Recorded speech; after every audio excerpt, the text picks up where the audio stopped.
Welcome to the HU Move Makers podcast, where we highlight folks that are blazing the trail and making moves in Howard culture. Hello and welcome to the HU Move Maker podcast. I'm your host, Joshua Mercer, School of Business 2003. Today I got a special guest on the show, School of C, Delta Sigma Theta, Cleveland. She's got to have it. 7 seconds when they see us. My favorite, Ozarks, Apple, Little Big Shots, Ellen DeGeneres, Color TV, John Legend, Bravo, E. Did I mention Cleveland? You mentioned Cleveland. Mm-hmm. You embarrassed me thoroughly. Man. You got it all. Yeah. Layne Eskridge, what's up? What's the deal? Good. How are you? Nothing. What's going on with you? Man, everything is good, man. So happy to have you on the show, man. Every time I read Variety, I see your name, you know? Every time I see Deadspin or Deadline? Headline. You're funny, Josh. You know, they can't keep your name out their mouth. So, yo, how does this little girl from Cleveland make it all the way big time in Hollywood? That's what I want to know. That's what the people want to know. I mean, that's a good question. Just keep grinding and working. Somebody told me when I first moved here that if you stay long enough, you'll make it. And I truly believe that. No one is really an overnight success. I'm friends with Yvonne Orji, and she truly feels like an overnight LA success in that she got on Insecure within the first 5 years of being in LA. I think within the first 3, but she had been grinding on the comedy circuit in DC for 10 years. So it may seem like things just happen, but I've been here for 15 years and definitely been grinding. So yeah. That's funny because I didn't know she was a comic until after Insecure. Mm-hmm. I was like, oh, she's trying to do comedy now. No, that's her roots. Yeah, that's what I'm saying. So it may seem like an overnight success for everyone else, but she's been at this since upon graduating from American. So yeah. Wow. So you're a veteran now. I'm young. I'm still young, but I'm I have a place here is what I'll say. Yeah. No, that's dope. I mean, you got quite the resume though. I mean, you've been killing it for a minute. You've been slaying for a minute. I mean, you know, all your work at Netflix. I don't even know where to start, but what I do want to ask is, what does it feel like let's say you at Starbucks, or you on your timeline on social media, or you log into Facebook and people talking about projects that you green lighted, not even knowing that you had a major role in that? Because for me, Ozarks is a huge one. It's one of those things where you got to go to work in the morning. You're all right, I'm gonna watch one more episode and then I'm gonna go to bed, and then somebody get killed or some type of drama happens. You're damn, I gotta watch this next one. What does that feel like for your work? It's valued by so many people, but that feeling never gets old. It feels really, really, really good. I was in the grocery store and I heard people talking about Ozark in the checkout line, and it feels really good and it never gets old. And it's like a shared experience because it's one of those things where you hear it and you call the writer or you call the star and you tell them people in the Ralphs are talking about you, or people are in Whole Foods are talking about you. It never, ever, ever gets old. I think the best part of being, when I was a buyer for me, was saying, yes, I love that feeling of someone comes in with an idea and you're like, I know how to champion that. I know how to help you get that on air. And that feeling just never went away. When I was at Apple, one of the last shows that I was a part of was Ptolemy Gray. And so that was something that I said, it's the Sam Jackson show that's about to come out. And so that was one of those things that I said yes to. And then I left immediately. I think we had maybe 2 first drafts. So I'm so excited to watch that with everybody because I don't know how it turned out, but definitely like getting that feeling in the room with somebody early on in a pitch or reading a script and then saying yes. And then, you know, seeing its impact when it actually comes out or seeing the reception and how people receive it, it never gets old, like ever. Yeah. What does that mean when you say, I said yes? That sounds like some power right there. Like, you know what? I'm gonna change your life. All right. I'm gonna give you a shot at this. Like how do you, first of all, how do you even get in position? Because a lot of people can say no. Very few can say yes to something. There's very few people in Hollywood that have buying power. And like really no one has singular buying, well, like I guess network presidents, but there's very few people that can say yes. And there's like 5 Black people that can say yes. And so being one of those was really, you work hard for that. Like those are coveted positions. And I was an assistant forever. Like I graduated from Howard. I went to NYU. I sat on a desk. I was 31 years old answering phones.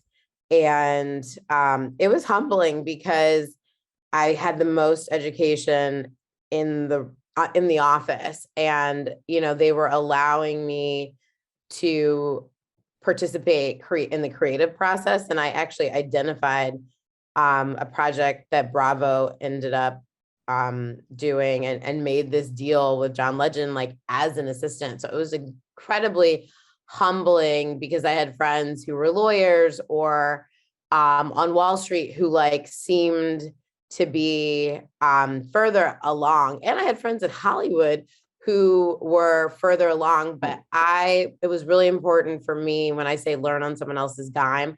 Like I did that at NBC Universal, and it was at the height of that ecosystem. Like we were making really good shows. And so I was like, I'm an assistant, but I'm on a really good team. And I think that that's important too, is like setting yourself up so that then when you do take that next step, you're at a place or with people that like you want to be with for the long run. So I had been offered executive positions at different places, but to me, they weren't as, being an executive there wasn't to me as meaningful as being an assistant at Universal Cable. And so it was humbling. And I was like, when am I going to get promoted? When am I going to get promoted? And I think that it took so long. One, I didn't exactly know what I wanted to do from the jump, because I think like when you're in college or when you're not working within the system, you don't know what each department does. And so I started in marketing, working in the trailer department. And I quickly learned that like that wasn't creatively fulfilling enough for me, because the movies were already done, you know, like I liked working in movies, but they were already done. And we were just figuring out how to get the butts in the seats, but I had no help. I had no hand in the creative. So then I moved to physical production at NBC, and we were making the shows, you know, and we were responsible for bringing them in on time and on budget. But again, the scripts were already the scripts. And then we were figuring out where to shoot them and how. And so that wasn't creative enough. So then I switched to development. And that's when I was like, okay, I'm working with the writers, I'm working with the directors, I'm working with ideas, you know, like people are coming in with a pitch, people are coming in with the script. And then my boss is figuring out which one of those to push forward, which ones to sell it, you know, what place. And I was like, okay, there's more control here, and there's more like who we work with. Are we going to work with a bunch of white guys? Are we going to work with some women? There was an opportunity to do an overall deal with John Legend. And I was like, we should do that. And I was kind of like doing the work of a junior exec / executive, but still sitting on a desk. And to reward me, they made me one of the top assistants to watch in Variety, which they thought was like really nice. I was mortified because they wanted to print my age. And I like literally said to the reporter, like, can you not say that I'm 31 years old? And this reporter, literally every other assistant, she either buried their age or didn't put it, but she was like, Layne Eskridge 31, because I like made such a big deal about it. And so I was just kind of like caught up in just like kind of where everybody else was and where I was. I was really enjoying the job. Why didn't you want them to print your age? Because like people were like in like their 20s and like they were like 25 and I was an assistant. And so when I stopped like caring about that, to your point, like I had one job between being an assistant and Netflix. And at that job, it was Ellen. I had a really long leash. I learned a lot of things and I was able to leapfrog people in seniority very quickly. So by the time, and I actually went to a smaller place, which, you know, I was holding on to being Layne at NBC Universal. And then when I actually I was like, okay, this job at Ellen is good. We're going to be a really small team. I'll get to do everything. Welcome to the Goldfish Village podcast. As a Chinese proverb says, give a man a fish and you feed him for a day. Teach a man to fish and you feed him for a lifetime. At Goldfish, our goal is to teach individuals just like you how to build wealth through real estate. So despite all the stuff we heard about Ellen, you had a good experience. I did. I didn't work on the show. Look, there was a lot of stuff happening in the office, but not on my team. We were doing something totally different than everybody else. And so I had a really good experience, but I believe everything, honestly, that people are saying, like I do, because you could just see, like, I don't know who was to blame, you know, but you could just see that there was like a lot of stuff happening in that office, you know, and it wasn't just about the work, and there was a lot of, you could tell, but I was not involved.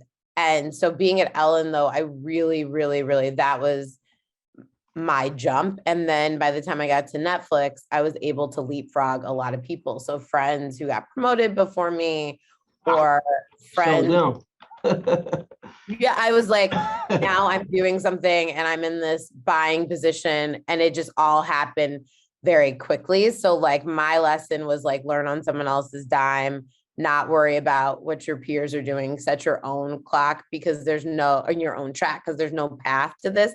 Yeah. And then like immediately it was like I was in the seat and like in the big seat, you know? And so, yeah. Crazy. Anyway, I don't know if I answered your question, but what is what is buying power? Like, what does that even mean? I never even heard of that.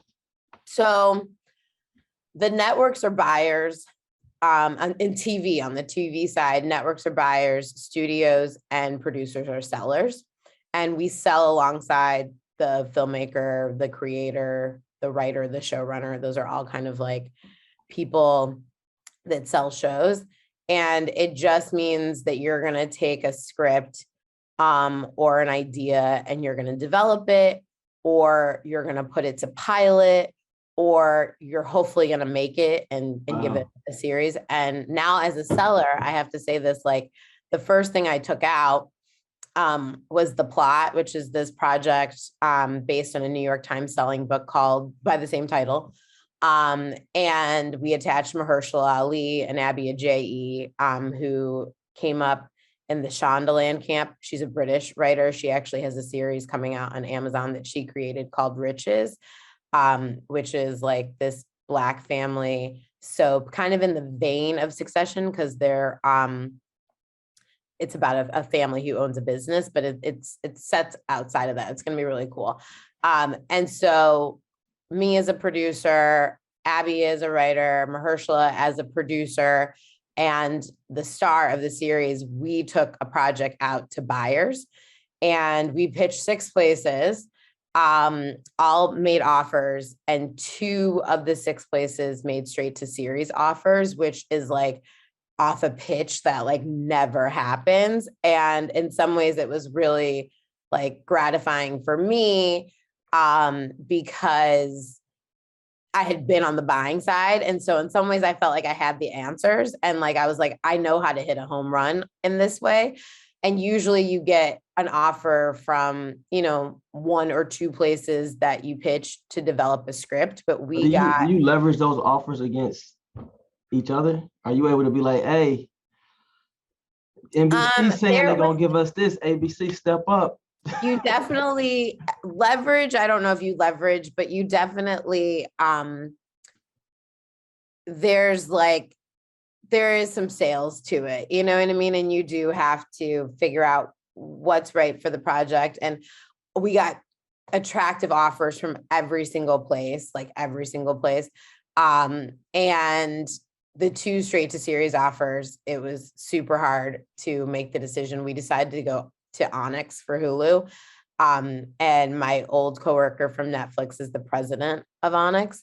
And what they're doing is just like incredible. And it kind of feels like, based on their mandate, the plot is the perfect project. So it's a new network, but it feels like the right home for it. And we know the person that's running it like intimately. So we decided to go there, but it was a really hard choice because, you know, all the different streamers were exciting for different reasons.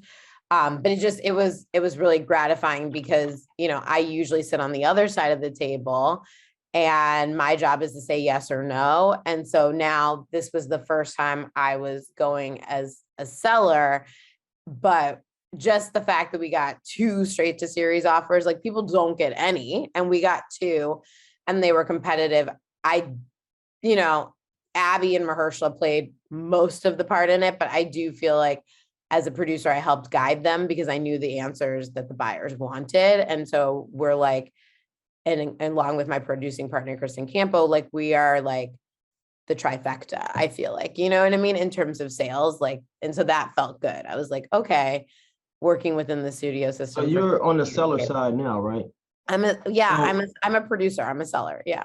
So what's like a good sale? Like, how do you know, like, is it when they go above what you're asking for, or like, how do you know, like you have to price so there's all not this a stuff price out? there's not necessarily a price to attach to it. You know, you have a good sale when everybody wants it. So when all the streamers and you know, the big cable networks want it, you know that you have done a good job. And then their level of commitment, meaning like if they just want to develop it, that's great. You know what I mean? But I kind of feel like I used to be at a buyer, so I don't really want to just get development. Like I want people to make it. So if you can go out and pitch your project or take your project, take these meetings and get some kind of production commitment from that hour meeting, that's how you know you did well. Do you go to them and be like, I got this idea, it's called Living Single, and they're like, I like it, but we're gonna call it Friends? Is that something that happens? That is something that happens, hopefully not a lot. And I think if you're in the room and you're saying it's Living Single and then they like are saying we're calling it Friends, that would give me pause. I might keep my project and continue to work on it because that's probably not the right buyer for you if they want to make such extreme changes. And it's funny that you said that because Friends is based off Living Single. Yeah, so if they want to do that, if they want to like change the demographic of the show, and but that happens though, right? I'm sure anything happens, yes. And if that happens, then I would say don't sell it to them unless you're okay with making Friends when you wanted to make Living Single. Like, there's going to be negotiation. Everyone has a brand. You know, Netflix has a brand, Apple has a brand. HBO has a brand. So you're going to have to tailor projects to the buyer, but not that big of a change. And not, if they're saying that at the gate, like I would say go somewhere else or, you know, take it back and keep working on it because clearly your vision's not clear and they're trying to help you, you know? So. Yeah, no, I that's interesting. So like when you go to them, like, is it typical sales where like you will get a commission? Like, how does this stuff? And I know these are like, how do you get paid? So as a producer, I don't get paid until something is made. But I have an overall deal with a studio. So they pay me X amount a year. So they like, man, you so dope. They like, you're so dope. We want you to just, for X amount of years, we want you to bring us the hot shit. Yes, for X amount of years, they pay me and my staff X amount. Is that pressure though? It's a lot of pressure, yeah. Because it's a lot of pressure. It's a lot of pressure because it's different than running, I think, a team somewhere else. Like I'm like, all these people rely on me, you know, to deliver and so we can keep our deal. So yeah, it's a lot of pressure. And they like can put your shit in the newspaper, like so like the pressure really be on, you know what I'm saying? Yes, everyone's keeping score, I guess. Everybody like, yo, I should look at it, Josh. What you gonna do now, Layne? Right. I'm not looking at it that way. I guess maybe I should be. I'm not looking at it that way. I'm looking at it as like we have the infrastructure of a big successful studio to make our shows. You know, we have that partner. But you could look at it that way if you choose to look at it like that there's pressure. But if you're just like traditionally, if you're a producer without a deal, then yes, you have to deliver your episodes on the TV side, and then you're paid as the episodes get delivered.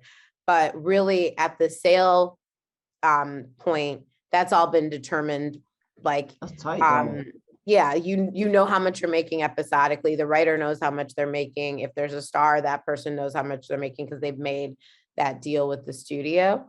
And if you guys don't know that and you don't come in with the studio, then you will make those deals upon selling it to a network. And then the writer's really the only one that gets paid during development. So they get paid at each point that you're turning in the script. But I think that's a really good point to bring up, Josh. I never thought about that because I don't know that people know that. Like if you're a producer or you're a director and you're attached to a project, like you don't get paid unless it gets made. You know what I mean? The only person that's paid in the development process is the writer. So that is important to know. And it's like, yeah, some people are all like, some agents just want their people to be attached to stuff and write stuff.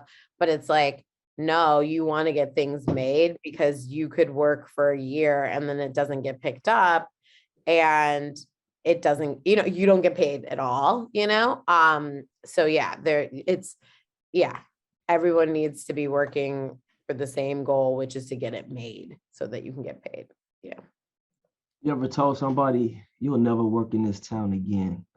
I don't play those games. No, I try to be really nice to everyone because I look at my rise, which again, like I said, was super quick. I had been here for a while, but the rise was quick.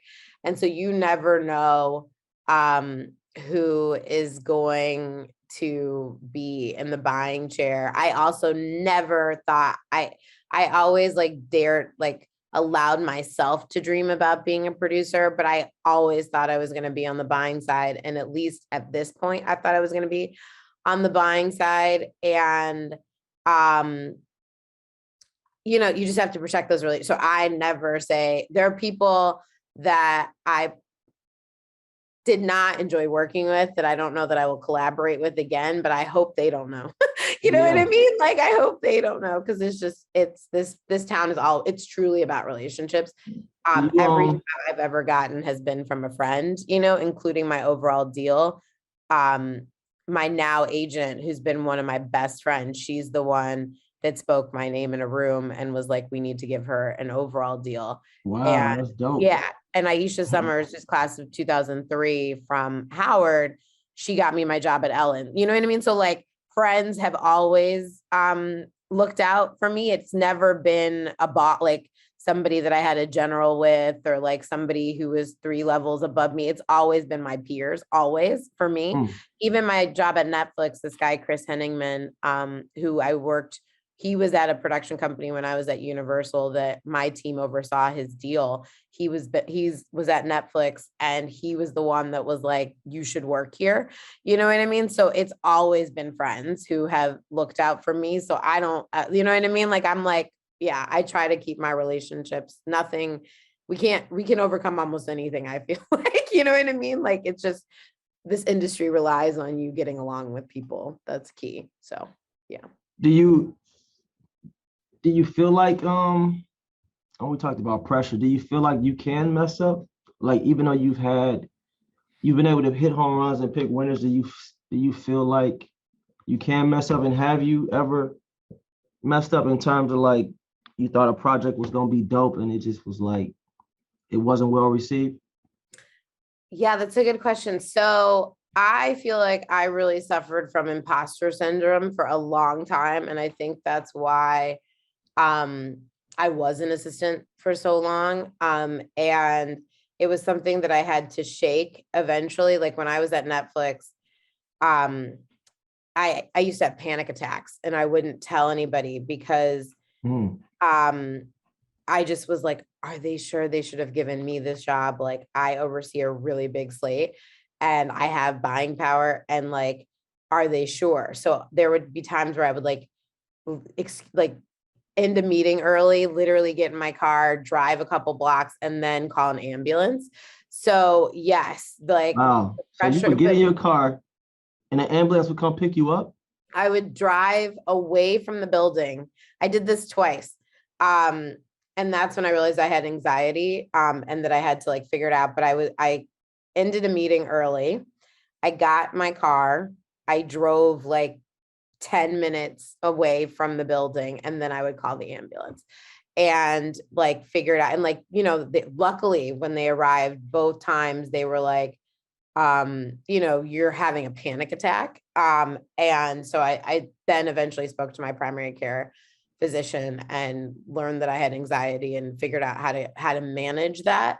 So yes, there is a lot of pressure and everybody deals with it differently. And I say that without shame because every time I tell that story, someone else tells me they have anxiety too. Maybe they weren't driving themselves to Is it more pressure that you put on yourself, or is it more pressure from just like No, industry?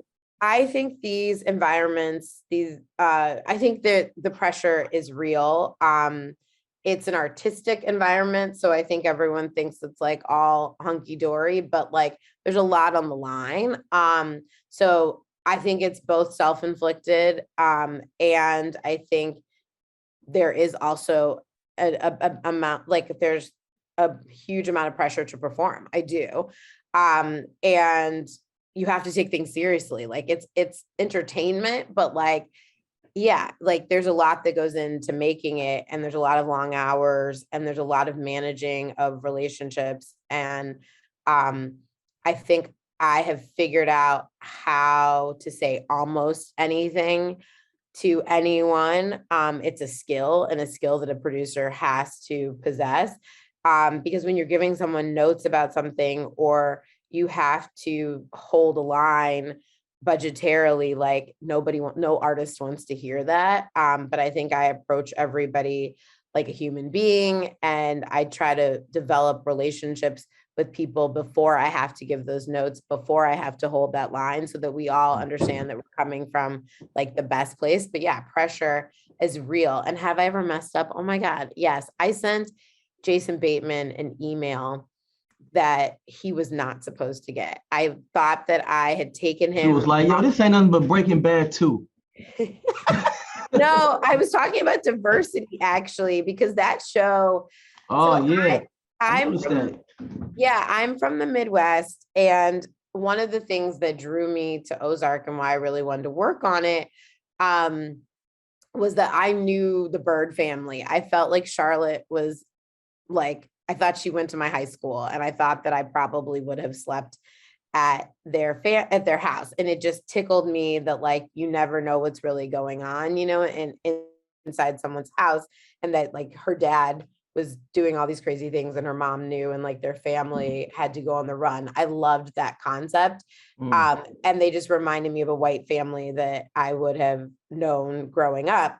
But at the same time, I really struggled with no one of color being in that world that wasn't a bad guy. Like we had Dell, and like all of the cartel, but like they were bad guys. So I really struggled with that. But I was like, it's not. Was that the agent, the FBI agent? No, he was their boss. He was the head of the cartel. Oh, I'm Um, talking about the black woman. Oh no, see that's later seasons. I'm talking about in season 1. Okay, And so I was like, they're in Chicago. Now they're going to an area of Missouri. And it wasn't organically baked in. Like it just wasn't organically baked in. Like we had lots of talks about, what's the racial makeup of the Ozarks and people that actually live there year round. It's 99.9% white. You know I what I mean, they mean? made the Egyptians white in the Easter movies, so we could have just threw some black people in there. Well, but that's a conversation, but it's not authentic. And I didn't want to do anything that wasn't authentic. And once I kind I of feel that. rang this alarm, I feel like my bosses were like, see if you can put some diversity in there. And I was like, that's not what I meant. I just meant that like I'm speaking about it so that we can talk through it and make sure that we're okay with this show being like white, white, white. So we like amongst us network executives on the show, we had several conversations about diversity, and we were in the middle of casting. I saw an opportunity to cast someone of color, and I wanted to run it by my teammates before I said anything to Jason. So I thought I took him off the email and everyone else from the production, and was speaking very freely to my coworkers. And I wasn't. I had him on the email and I was like, fuck. But he's been doing his thing too. Like he's forever. amazing. Jason is amazing. Like to be an actor, to have come from just being an actor to then producing some movies and directing some movies to then like really, being an executive producer on that show, kind of being a co-showrunner with Chris Mundy and Bill. He's my hero. But anyway, long story short, and I'm like, I don't even know if I should have said everybody's name, but he wrote back the most thoughtful response. And I don't even know if he knew, because I never, there was nothing disparaging to say about the show or the casting process because it went really well.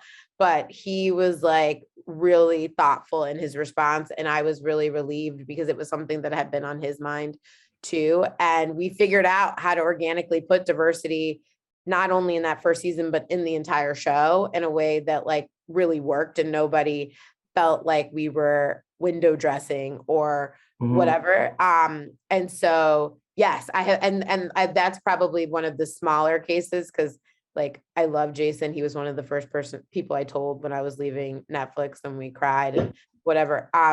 But like, yeah, like, yes, I've messed up 1,000 times. And yes, there have been shows that I thought were going to be huge. I still, well, I don't know if I want to name them, but yes, there have been things that I was like, why doesn't anyone get it? And I'm still holding out hope because they're on streaming services and people can visit them at any time. I'm still hoping more people will find them. I think that's like the beauty of it, but yeah, I've definitely made shows that I didn't know, that I was surprised by the response. And then like Top Boy, that was my baby.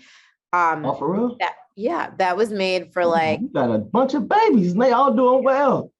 Top Boy was my baby. And like, just to see how that overperformed, like based on the budget, based how small the first 2 seasons were and kind of niche and regional. Is it hard for you to convince people at this point, or do they like, man, we don't know, Layne, but if you said it's gonna go? It's not my job anymore, but when I was at Apple, was it hard to convince people? I think it's always hard. Yeah, I think it always is hard, but I think that is your job when you're a buyer, to make everybody see it. You know what I mean? And when it starts to feel like social work, or when it starts to feel like you're not being heard, then it's probably time. There's so many people that I wish I'd be like, you had a good run at this. Like, it doesn't have to be everyone's forever job. You can go and do other things. For me, it wasn't that I feel like I was starting to get ineffective, because I actually think I had a really good hand at Apple. And I think I was just starting to warm up, and I'm excited to see the shows that I like was a part of the green light process, but not really part of the development or the production takeoff. But I do feel like there are people that like it can wear on you. And I understand like you have to be on the right team at the right place and everyone has to believe in the brand. And if you don't feel like that, then it's okay to like go into a different realm because that's like it's a coveted position. And I wish people would kind of ask themselves that question. Am I being effective? Do I love this? You know what I mean? Not to just sit in the chair. So yeah, I wish people would ask themselves that more.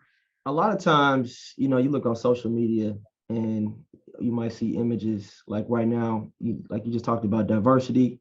And diversity can mean a lot of different things. It can mean we need more Black people, we need more LGBTQ, whatever. Do you feel or is there like, well, what does Hollywood feel like when people say like, man, that's the agenda, like they got an agenda to have a Black man in the dress, or they got an agenda when Kevin Hart wasn't, I think he said some gay comments and then he came back to hunt him or whatever, or Black people only being like in negative roles like drug dealers. I remember Isaiah Washington, he came to Howard when I was at when I was at Howard. He came back to talk to the acting class. Mayo was an actor at the time. And he was like, Isaiah Washington was like, all right, hey, you're gonna be a drug dealer. All right. So just all you Black guys, you're gonna have to play a drug dealer eventually. Like he was just saying, like that's how it is. Do you see yourself like maybe like is there an agenda? Maybe not intentionally, but everybody come from different backgrounds, so they may not feel comfortable casting a Black guy as the lead in something that's positive. I think everybody wants to work with their friends, whether they admit it or not. So I think that Hollywood could do a better job of having, of like sharing the wealth, and I think that senior, like the true gatekeepers, like presidents of networks could do better to have like more diverse staffs, of buyers, because like there's usually one Black person, like I really applaud Netflix because we had 2 Black women on the drama team, you know what I mean? Like, so yeah, but we still could have done better, PS, but I think they kind of lead in that, but like, yeah. And I don't know that it's so much an agenda, but I think like part of the job is predicting what people want to watch, connecting to something because you see yourself in it. And I just think like oftentimes, like the thing that pisses me off so much, 2 things. I hate when people say women and people of color, because I'm like, which one am I? Am I a woman or am I a person of color? I'm both. And so when you say women, you mean white women. And I'm like, then say that, white women and people of color, or women and men of color. Like, I hate that because it's just like telling me you're biased, like women and people of color. I'm like, I hate when people say that. Like, and sometimes I say it too, because it's like the norm. But I also think like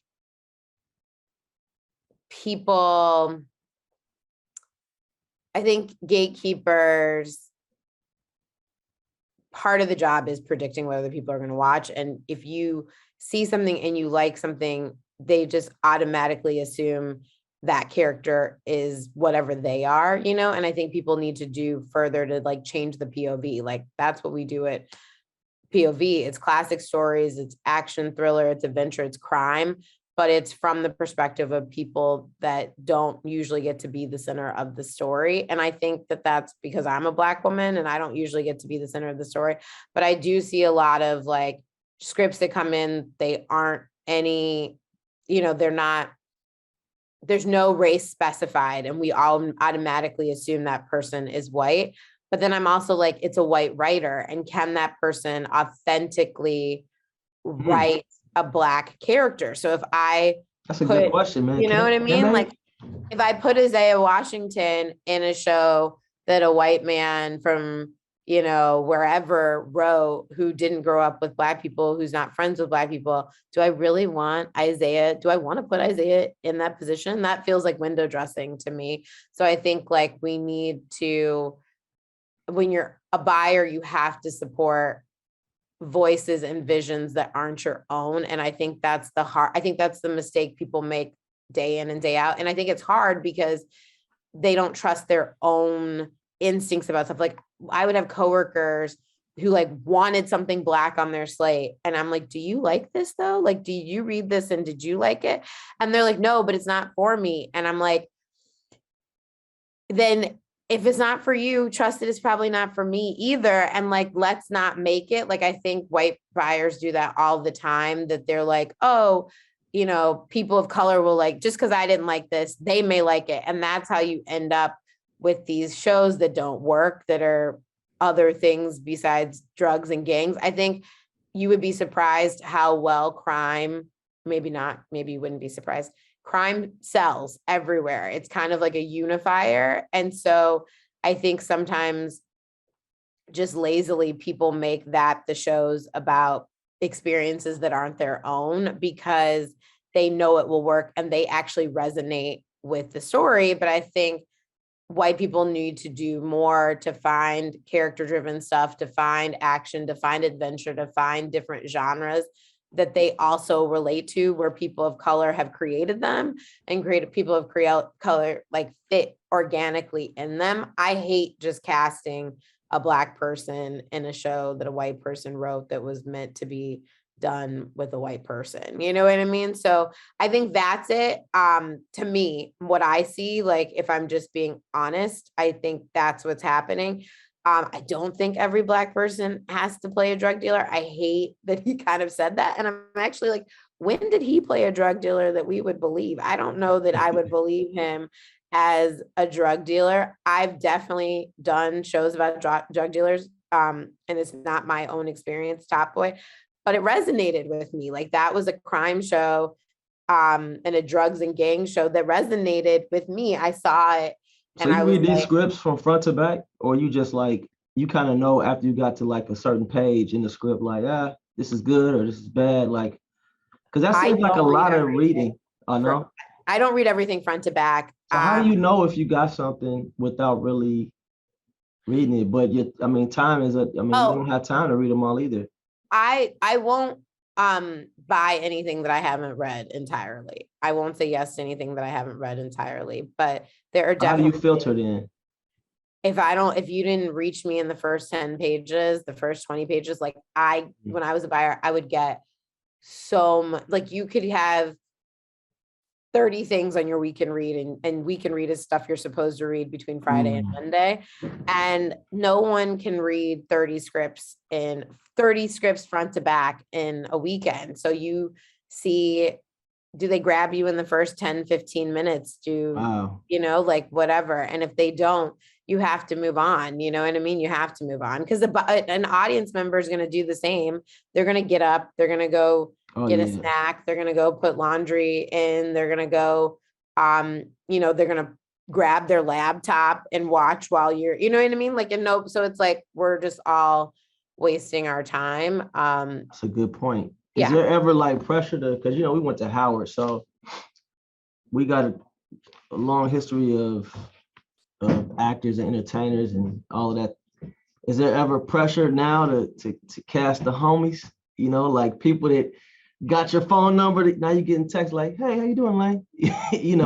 I want to cast the home. Like I said, everyone wants to work with their friends, and like we're old now, Josh. So the people that, like, everybody's been grinding. So yeah, like I want to, like I want to work with Lance. I always tell him that Lance was almost in one of my best friend's movies, and I was like, I wasn't involved, but I was like rooting for him. And I love watching him on Our Kind of People. I actually bought that project a gazillion years ago at Netflix. Like, I was the first person to option that book, but we had a different writer, and it was just like, it wasn't coming together in that way. But I'm like, I want to work with the homies. Absolutely. So what do you, as somebody that It understands Martha's Vineyard. It understands Alpha Chapter. And you know, y'all Deltas, y'all different, boy. Don't ask me this question, Josh. What are you asking me? You know, like we see on our kind of people, I don't want to call them secrets, you know what I'm saying, that they're saying, or you see on Bel Air, you see that they was doing like the whole alpha, like they wasn't even like hiding it. They was doing like legitimate like alpha stuff, which to me, I don't have an issue with it because I think it's some kid is sitting somewhere and that's their only exposure to it. Like I was never exposed to Greek stuff until I got to Howard, but I know some people that might be old school are pissed about that type of stuff, you know, or purist, I guess you could say. Right. What are your thoughts about that stuff being on, you know, being marketed? It's exactly, I feel the same. I feel the same. It's exposure. One of the reasons why I went to Howard was because of a different world. One of the reasons why I went to NYU was Felicity. So I just think like if you are going to tell those shows, like make sure you have people that are close to the world a part of the telling. I think that's where I get the rub, is when I'm like, that's so not it, you know what I mean? It doesn't feel like it. You haven't really captured it. And so that's when I have a rub. But I have no issue with stories about Greek life and HBCUs. Me personally. And I want my experience put on TV, you know, like I want that. And I think there's room for more, like in terms of our kind of people. That is a very broad show, you know, and I think there is room for more shows about the Black elite, like, you know what I mean? And so I'm happy it's there. I'm hoping it's busting down the door for others, like personally. I know people, I don't know. I'm okay with it. I'm okay with it. Tell me about your Howard experience. I mean, I remember you from, you know, obviously we went to college together, but you know, I can't I mean, I know you've been at Delta. I know you was in Power Hall. I know you know, Cameron used to always talk about you. Were you in Jack and Jill? I was in Jack and Jill. Yeah. Yeah. So yeah, our kind of people, you know, no, our kind of people was on our coffee table growing up. And wow. The author is like a third, fourth cousin of mine on my mom's side. So that was, but like I said, that book has always been like instrumental in my life. Howard was everything. Like I always say I grew up at Howard because I'm from Ohio. I was the only Black girl in my graduating class. I went to a super small Tony private school in Shaker Heights, Ohio, which is like right outside of Cleveland, called Laurel. I had been there from preschool. So I was a lifer, as they call it, which now I'm like, that sounds like a sentence. So my experience was very different. I had Jack and Jill, which I think was instrumental, but Howard was the first time I went to school with men. Howard was the first time where there were like a bunch of Black people. So, and I loved it. I was like, oh, we're not a monolith. There's like so many different types of Black people. I had never had Caribbean food because Ohio, like everybody is like descendants of American slaves, you know what I mean? So we had a couple of students that their parents might have been Nigerian at my school, but like when I mean a couple, I mean like literally two sisters. But like everybody was like kind of the same, like their parents, their grandparents, their great grandparents had all been from Ohio or America. So I really liked the diaspora, you know? And I took Vicky Saunders was like really instrumental to me in the communications, the School of Communications. She kind of had a career. She did have a budding career as a producer, and, you know, creative before becoming a professor. And I kind of really wanted to emulate what she was doing. And I was a school business minor because I was like, I thought that was important. I think I went into the fine arts building twice, and it was both for Delta.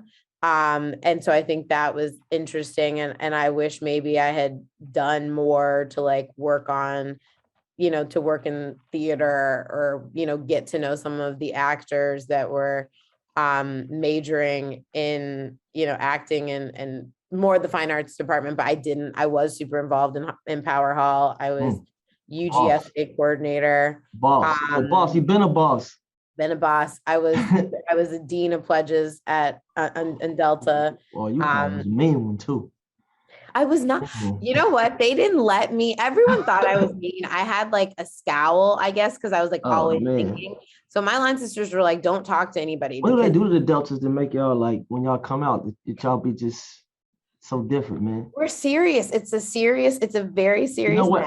I'll put a picture up, for example, on the Howard alumni account. It'll be a Delta. All these random Deltas just start liking. Of course. I'll put the same picture up of they don't know response.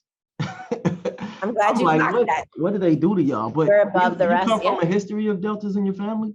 My aunt is a Delta. My mom is actually a Zeta. My dad's a Bra. He's a Q. So yes and no. Like in my family, yes. In my immediate family, no. I went a different way than my mom.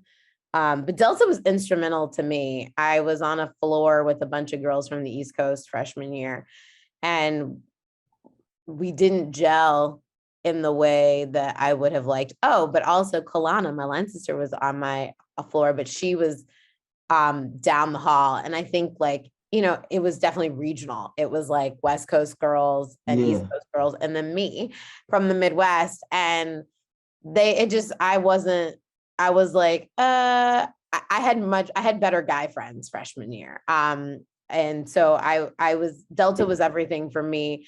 It made Kalana and I closer. She's still one of my best friends. And, UVA. Yeah, she a beast, man. Kalana's a beast.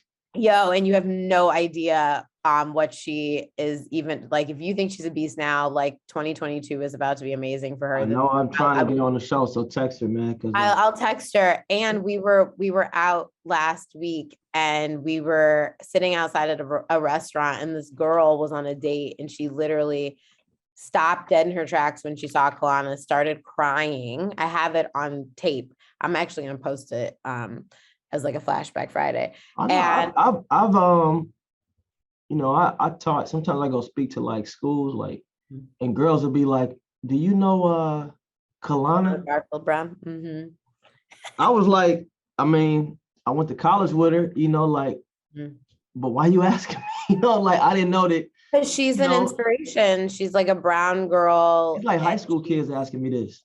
Yeah, because she's at the forefront of fashion and culture, and she's out here. She's a tastemaker, and there's very few others that look like her. Like Kalana is so important. And like I said, I'll let her tell her own news, but yeah, she a beast. She's about to go to a different hemisphere this year. So I'm sure, man. I'm sure. She's been consistent ever since I've known her. So that's good to hear. We have Solicitous, my line Solicitous 43. There's hit after hit after hit. Like everybody is doing. Welcome to the Goldfish Village podcast. As a Chinese proverb says, give a man a fish and you feed him for a day. Teach a man to fish and you feed him for a lifetime. At Goldfish, our goal is to teach individuals just like you how to build wealth through real estate. What is it like to be like, to go to a school like Howard? Obviously now it's super popular, but to look back, we graduated, umpteen years ago, and your best friends who you've had organic relationships, and everybody is doing their thing. I'm thankful. I actually I have a lot of friends that didn't go to Howard, and they don't have the community and the relationships or the just like whole crews that are like on in the way that we do. So it's not lost on me how special that experience. It felt special, but now being out in the world and mixing with other people, even other people that went to HBCUs, it's not like the same. Yeah, it's not the same. We're not shooting at the same basket. It's different. We're not. Were you aware of the history of of Howard and like of Delta and like Power Hall and all that stuff when you were at Howard, or did you become aware of it like maybe a few years after you graduated? I was aware. My pro fights made me very aware. They were like, Oh yeah, that's true. yeah, Well, I minus was, Delta.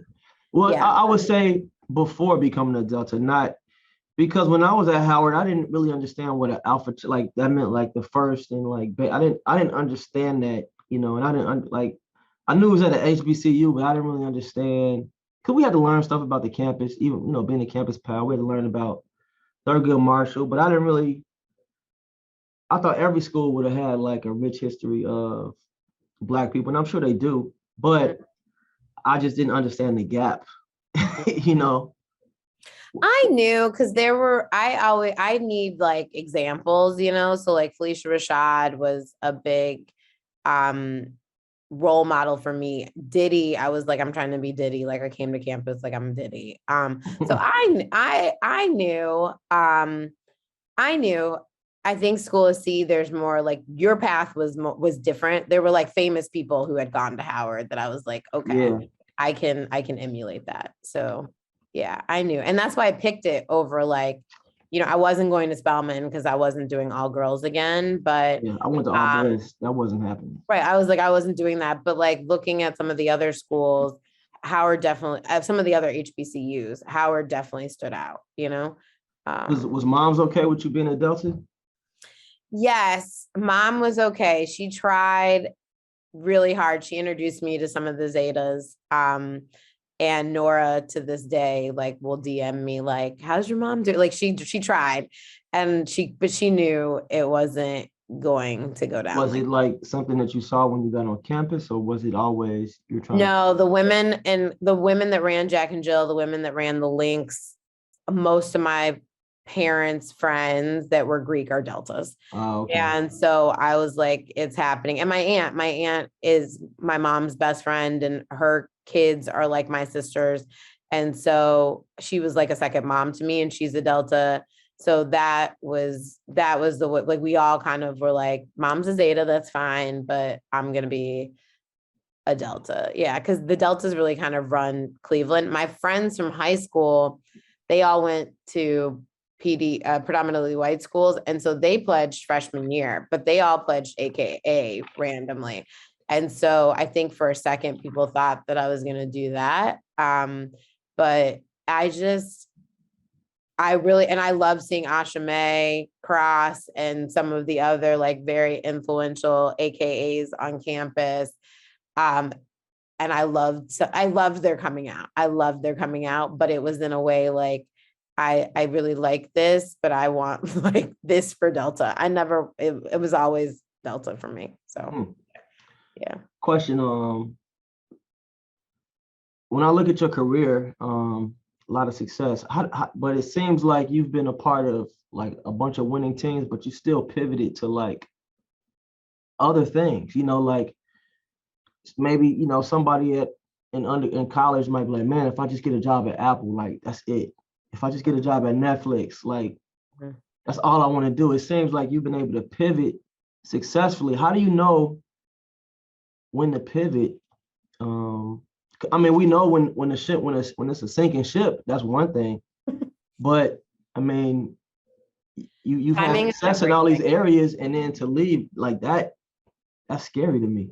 Timing is everything, I would say. And so I think like if you are thinking about making a move, I would say sit with it for a bit, and see what your options are. And like I've never been emotional about any move. I've also waited until my spirit keeps telling me, take that other opportunity, take that. Like I'm never quick to just jump. They've all been very thoughtful moves, and I've kind of looked at what's to gain, not just immediately, but what's to gain 5 years, 10 years from now from that move, and what's to gain if you stay. You know what I mean? Like when I left Netflix, um, I left a lot on the table, both in my slate and other people's that I could have stood to inherit. but it was really attractive to me to go to Apple and start something new. And that to me outweighed staying. When I was approached to start my own production company, I looked at the opportunity and the infrastructure and the chance to like, have my own thing, but I had to make peace with leaving like a really exciting slate. So I would say timing is everything. And then also money. I'm not even going to act like that wasn't more than half the reason why I left anywhere. And I could have always leveraged some people leverage. Some people You are said like, you did, you have left to get more money. always. I've You know always what's crazy? gotten- I'm not gonna lie, Layne. I was doing research, and when you type in Layne Eskridge, the next thing that comes up is net worth. Uh-huh. I was like, damn, she at that level? You're so What silly. they type when I type in your name, you know how like you type in like stuff on like when I I don't type know your that you name should in, believe everything you read online, I but get it, but where there's smoke, there's fire. So yeah. when you type in Joshua Mercer, net worth is not a word that that Google has in its algorithm. It's insurance or something like that, which is dope. I mean, I think it's important. I have witnessed other people ask for promotions because they were getting married, white men ask for promotions just because why does getting married play into whether or not you need saw Oprah talk about that when she asked for a raise, and she said, I think her boss was like, well, this guy is about to get married. And it was something like that. Really? I have to check that out. And same thing happened to me. Someone that sat right next to me was like asking me he came into my office, like, I'm about to get married. I need more money. And I was like, okay, like what? But they gave it to him. Right. And so I come from that many two incomes, player. Right, exactly. And so I've always been like, in my mind as a woman, I think, and as a Black person, I think you're always like, I need to do this until I ask for that. And I'm not saying to people to go and just be wild like some white guys are, because I don't respect that. But I will say I have always shared freely like how much I was making with people that I felt like that information was important to them so that they could have that comp and go in. Like, I think as Black people, talking about money is super taboo, and coming from Netflix where all of our salaries were published and everybody could see what everybody else was making, it just took the stigma of talking about money out of the way. So, I have always fought fiercely for my compensation, because I feel like you do these jobs and the worst thing is feeling like, you're putting all this time and effort into something and then you're like not being compensated. Like, I've done that. I took less one time than I was making when I was early days, like as an assistant. I made less on a desk one time because I really wanted the job. And I'm like, this is not volunteer work. You know what I mean? So when thinking about leaving, I think you really need to look at not just how much money they're offering you now, but what's the opportunity to make money moving forward. That was a big part of Apple. Yes, they gave me more than I was making at Netflix, but I could have made that at Netflix too. If I had asked for it, I could have said, hey, Apple's offering me X to keep me. You need to match that or better. And they would have. But I think that was a factor, but I also was looking at the opportunity of a new service and to grow and to be at a place that was global day one, and to like be there before when I got to Netflix, Narcos had come out. So like I was an old head, but not like an old head. And I really looked at that as, something that I wanted to be. I wanted to be one of the senior leaders of the team. And so I knew I had to leave to do that. Because I wanted like a managerial role, but I also wanted that Apple stock.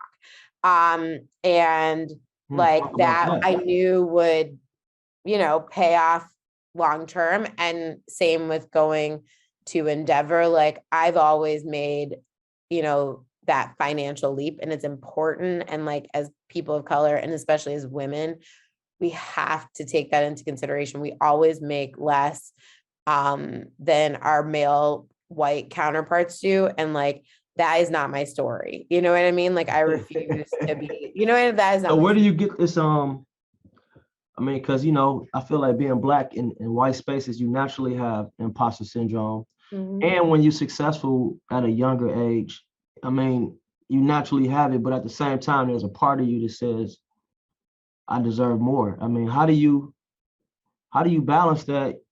And how do you negotiate something, or how do if somebody's listening to this and they know that they have value, or they kind of guessing, or like, how do you know when, like, how do you ask for more money without offending somebody? Yeah. I mean, I always do the work. I talk to my line sisters about this a lot because they're always like, you weren't on this red carpet and you weren't on that. And it's like, yeah, I was invited, but I don't have time to do that because like I am working, you know what I mean? So when I come to the negotiation table, like people are trying to keep me. Like I have an exec right now who I love. Her name is Kate Berry. And when we were talking about her coming to POV, it was important for me that I compensate her in a way that she doesn't want to ever leave. But you know why I felt that way? Because I had worked with her before and she does the work. You know what I mean? So I feel like if you do the work every day, you can ask for whatever when negotiation time comes. Now, I was not the one at Netflix who would leverage every time somebody called me. There were people that did that. Like there were people that, HBO just called, can I get X more? They did that. I didn't do that. I was always like, if I'm seriously considering an offer, if I put my interview suit on, I'm leaving. But when it's time to have these compensation, there's a time every year when there's time to have that conversation. And I worked every day so that I could say whatever I wanted during that conversation and just ask unapologetically. And if people have now being, a few people's bosses, like it's being on the other side. If I value you, like I will give it to you because I don't want you to leave. Like one person leaving their role can just it can turn the whole successful thing a different direction. So I think it's important to have done your research, but also like do the work. And I do think part of the job is the relationships. Like when I was at Apple, I made sure to go to lunch with the presidents of the company. Like whenever, like there were some times where I was But like, how do you, I mean, everybody may not have that type of access to go to. yeah, I mean, at that point I was senior leadership. So if they wanted like, like it's lunchtime, they want to go out. I'm like, I would have rather, done something else, but I was like, no, I'm going to go to lunch with these people. But how do you, again, that's a good question. But I think it's who's your You probably should be trying to go to lunch with maybe not the president, but whoever that lead. Okay. I do. I come to work and it's work time and I make those strategic relationships. It can be fun to hang out with the Howard people in LA, and sometimes I wish I saw my Howard friends more, but like socializing. But that don't pay the bills. Right. And socializing is a part of Hollywood. So it's like lunch and dinner are with people in this industry. Yeah, that's a good point. And I'm making those relationships. So you sacrificing maybe, like you said, man, you can't go to the, I guess, as you grow, things just kind of change. And, do you have people that reaching out to you who, maybe they should have caught you on the other end, but now that you got where you are, From Howard, you mean? Or Howard, it could be Delta, it could be, I don't know, man, it could be Cleveland. Like, sometimes, like I had a friend hit me up yesterday. He asked me for $5,000 to invest in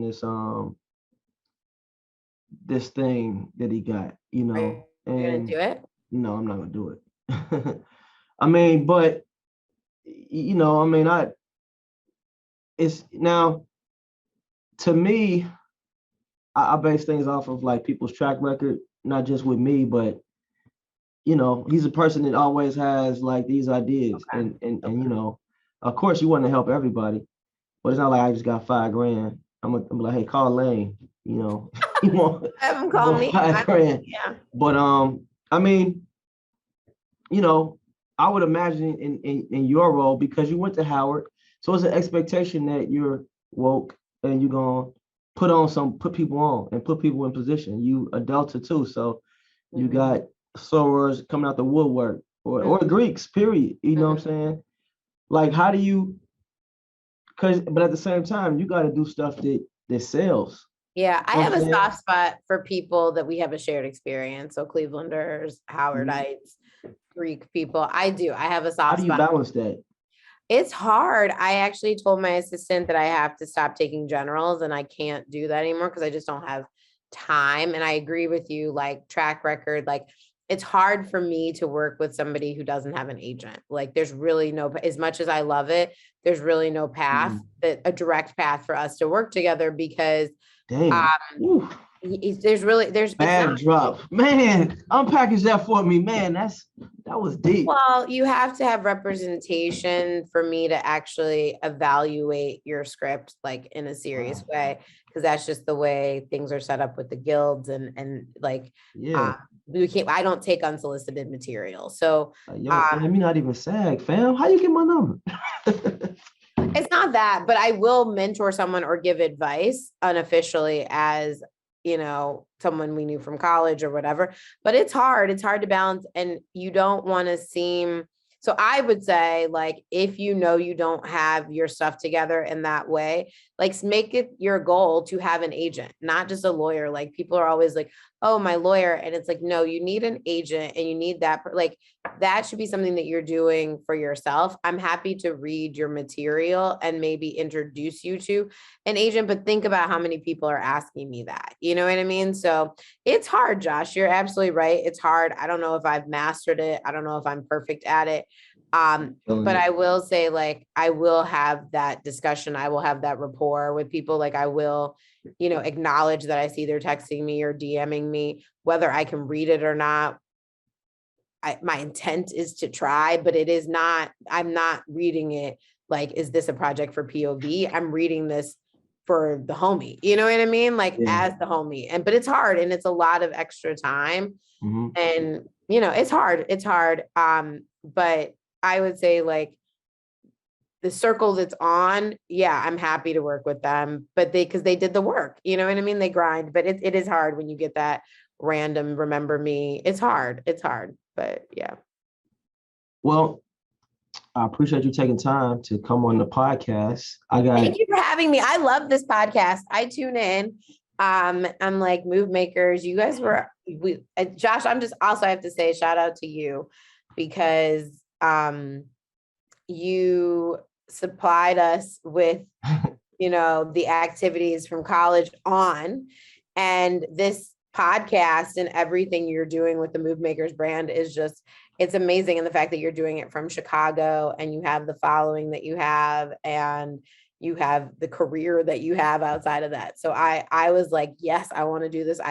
Thank you for asking me. I was like, I should have been asked earlier, but I'm here. Thank you. Yeah, I mean, it's a pleasure to have you, man, and just talk to people and just really get an understanding of how they operate. So I got a few more questions. I want you to just respond. It's like one word or two words. Like when I say it, you just let me know what comes to mind. So one is Cleveland. The heart of it all. Okay. In 5 years. In 5 years. I keep saying Emmy. Monique. Cringe. Dave Chappelle. Love. Martha's Vineyard. Happy place. Color TV. My roots. Ava DuVernay. Am I saying that right? Yeah. Auteur. What'd you say? Auteur. I don't even know what that means. Like I'm not even gonna pretend. Visionary. Oh, okay. Yeah. Vocab game. Crazy. POV. Oh wow. POV. I like thousands of things are coming up. Necessary, I guess. Entrepreneurship.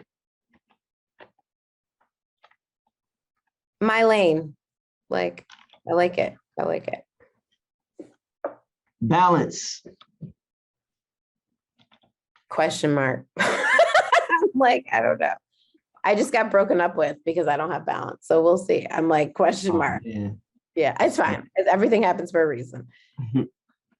Your most important project to date. The plot. What? The plot. It's the Mahershala Ali project. Okay, I gotta check that out.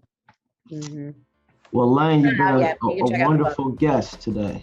Thank you. I appreciate you taking the time. I know you are a busy woman, doing your thug thizzle out there, holding it down for the culture. Thank you. Out on the West Coast. Great seeing you in Cleveland and all that good stuff. Of course, I follow the headlines. You don't really post much on social media. You kind of just watch other people, but I'm gonna follow the headlines. You know, Cameron always bragging about you. Thank you. Yeah. Thank you. Thank you for joining the HU Movemaker podcast, where we highlight folks that have contributed to the Howard legacy at the highest levels. To hear more interviews or purchase merchandise, please visit www.humovemakers.com.